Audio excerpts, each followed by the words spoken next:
আবারও ঐক্যবদ্ধ হয়ে গণতন্ত্র চর্চা করার আহ্বান তারেক রহমানের। দেশে পরিবর্তিত রাজনৈতিক পরিস্থিতিতে আবারও ঐক্যবদ্ধ হয়ে প্রকৃত গণতন্ত্রের চর্চা করার আহ্বান জানিয়েছেন বিএনপির ভারপ্রাপ্ত চেয়ারম্যান তারেক রহমান।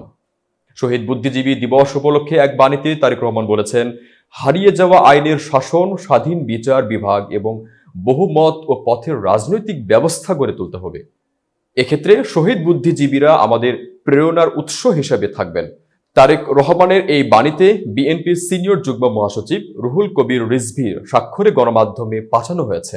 বাণীতে বিএনপির ভারপ্রাপ্ত চেয়ারম্যান বলেন, শহীদ বুদ্ধিজীবী দিবস জাতির ইতিহাসে এক মর্মস্পর্শী ও শোকাবহ দিন।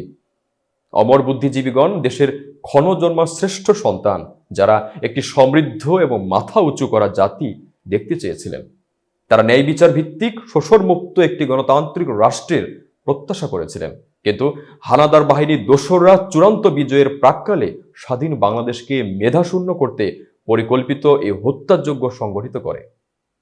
এতক্ষণ বার্তা বৈঠকের সাথে থাকার জন্য ধন্যবাদ। নতুন নতুন তথ্য ও সংবাদ পেতে বার্তা বৈঠকের ইউটিউব চ্যানেল ও ফেসবুক পেজের সাথেই থাকুন।